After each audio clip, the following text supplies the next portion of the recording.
Liz,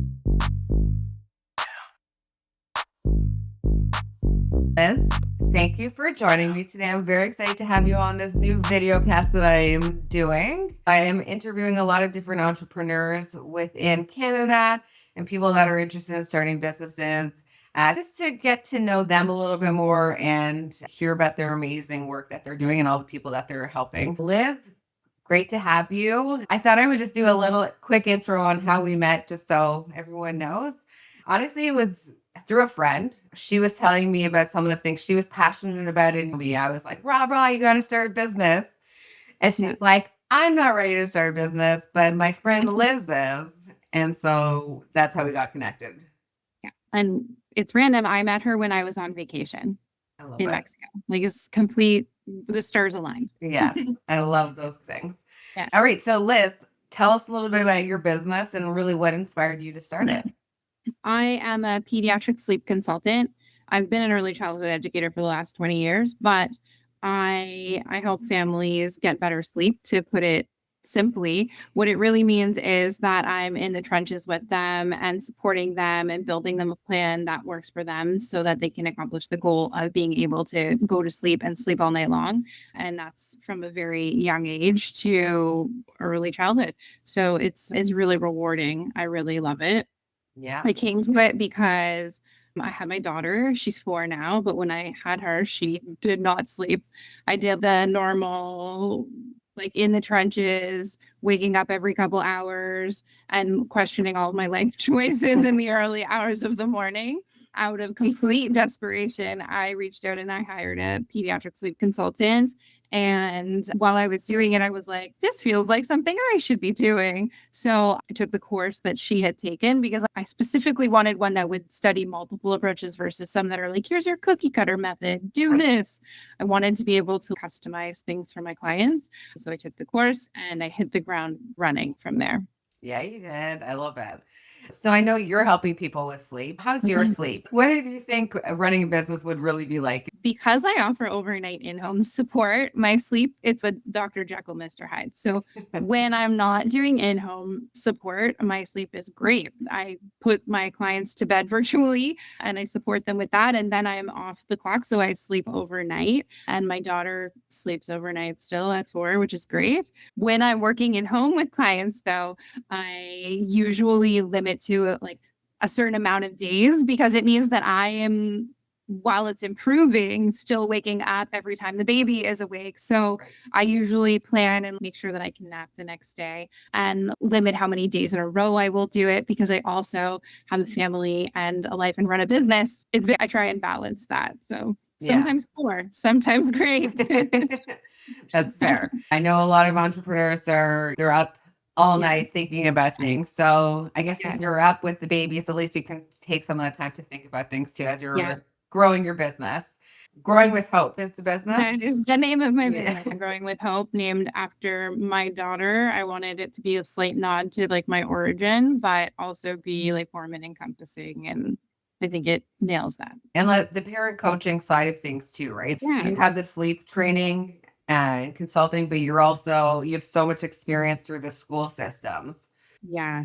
So I taught kindergarten as an ECE for 14 years and I've been an ECE for 20. So that means I worked in like nursery schools, daycares, whatever. So like parent coaching comes very naturally to me because that's what I've done for the last 20 years. So that's also a large part of what I do by itself as a service, but also just organically in my sleep consulting work. I am coaching parents through that process. And sometimes we end up going in a direction where it's like I'm commenting on toilet training or feeding or whatever, all within my scope, and not I will refer out if I need to. But for the most part, coaching, I would say that it defines most of my practice. So in terms of, again, like you're up with the babies and helping these parents sort of 24/7, how do you stay grounded or get through some of the tough days? I tell people that running my own business, and it's only been almost a year now, feels a little bit like building an airplane while you're in the sky and flying.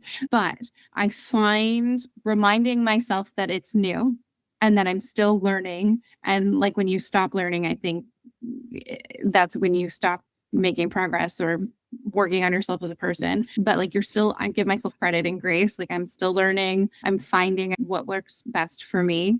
And then I also find making sure that I have boundaries that I reinforce that are really important, that protect my time or me time or my family time, and prioritizing that. Because it's really easy to like, I just want to work all the time, day, night, get it all done. There's such a big list. It's never ending. But making sure to prioritize things other than that is probably one of the things that I find the most helpful.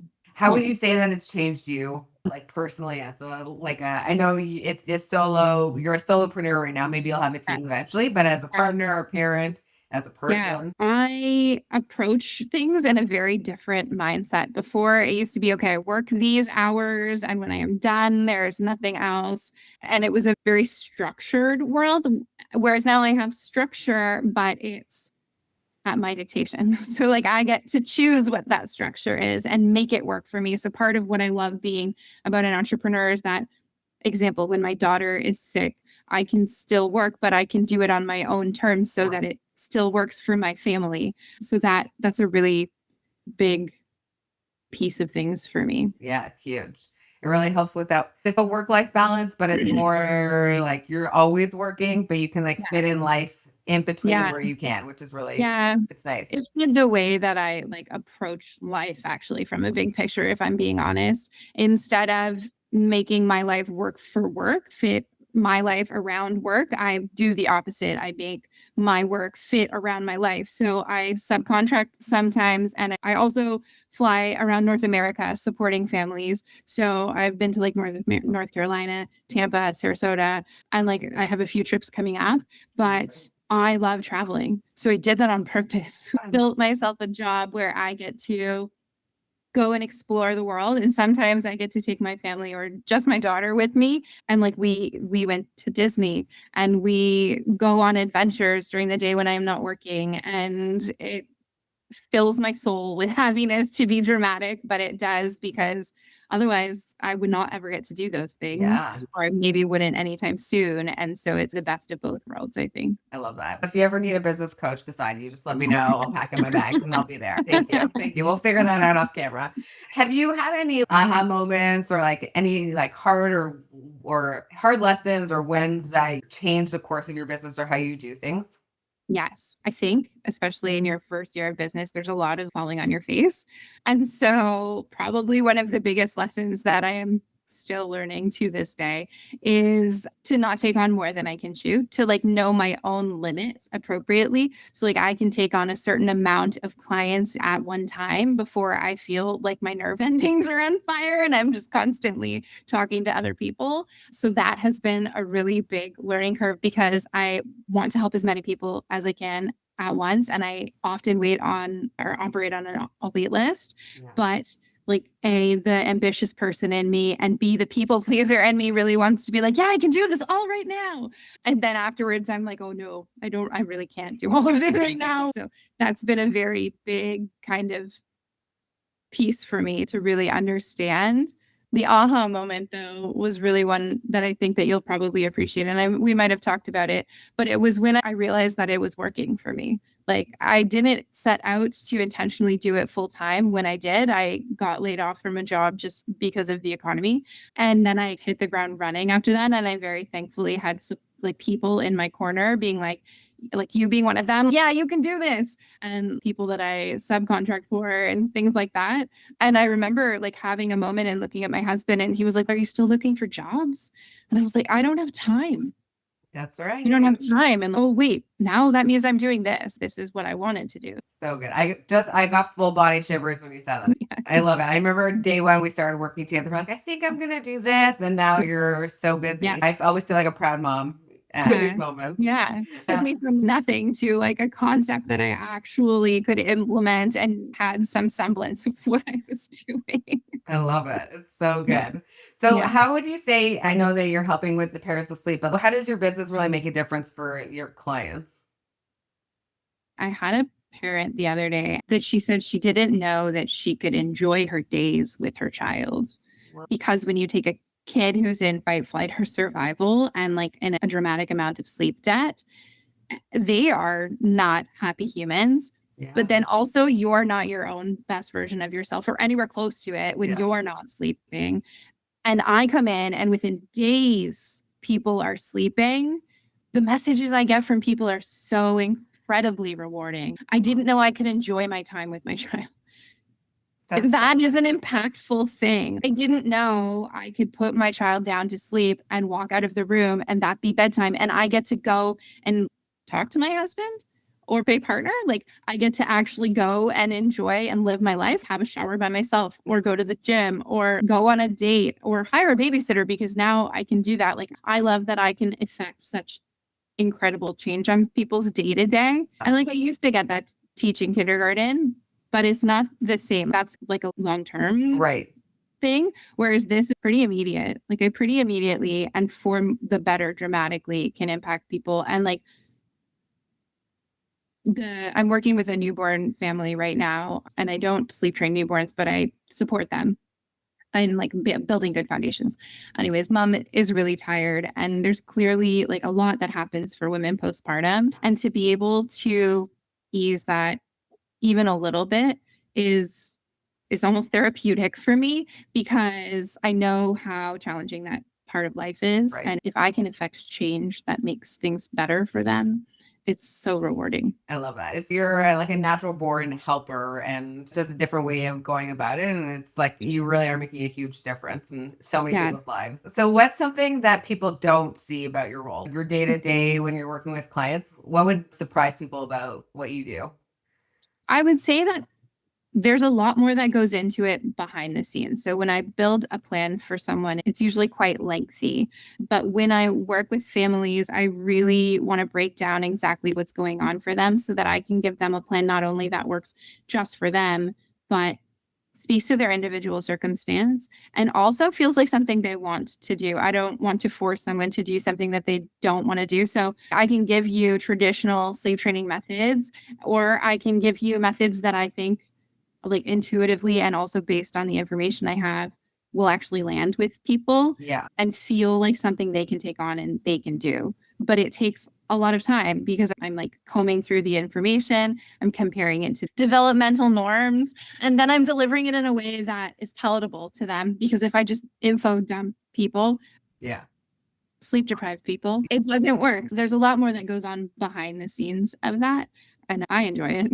If I didn't, I wouldn't be doing it. But I think that a lot of people maybe don't realize how much energy goes into that. Yeah, that makes sense. And everybody's so different. So I'm sure you like the tailoring to each person is so important. Yeah. I know you got a lot going on, but what's next for you in the business? What are you excited about right now?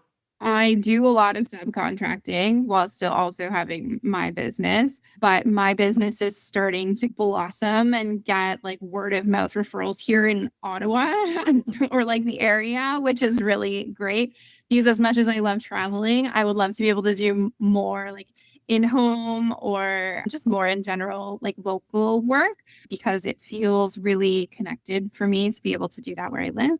And so I'm working on that and it's coming and it's great and I love it. So my next challenge will be balancing that with my out of the area work. But that is what's next. I think eventually I would like to have a team of me that I manage. And I think that it's not as far away as I might suspect it is because I get busy or I am as busy as I am. So that's exciting, but that'll be a whole new learning curve of its own. Oh yeah. Leading a whole team is a skill as in itself.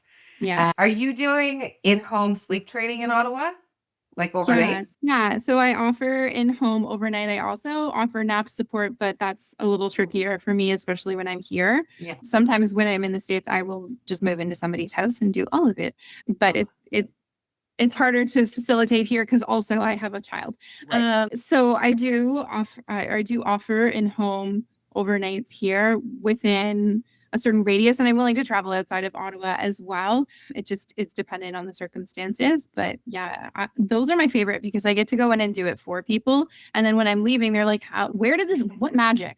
What magic? And I'm like, no, people can do it themselves. I have the same success rate whether I go in and do it for them or I coach them virtually, but it's just a matter of what level of support people are looking for because I do it all the time. So it just comes naturally to me at this point. So it's easier for me to do it than it is for parents, but I'm happy to support people on whatever way their best works for them. That's great. And so how can people get in touch with you? Yeah, they can find me on Instagram at Growing with Hope. They can email me at hello@growingwithhope.ca or my website, which is beautiful, at growingwithhope.ca. Amazing. I'll link everything so everyone has it. I'm in Ottawa. Is there a favorite spot that you love or recommendations that I should try out? Yeah, you might have been there. In Manotick, there's a Morning Owl spot that I really love that has like coffees and snacks. It's right on the main street there, and I really love it. It's close to the dentist that I collaborate with frequently, actually just across the street from them. Amazing. I'll go check it out. Thank you. No problem. Appreciate your time as always. And everybody go check out Liz and connect with her if you need some sleep. Thank you.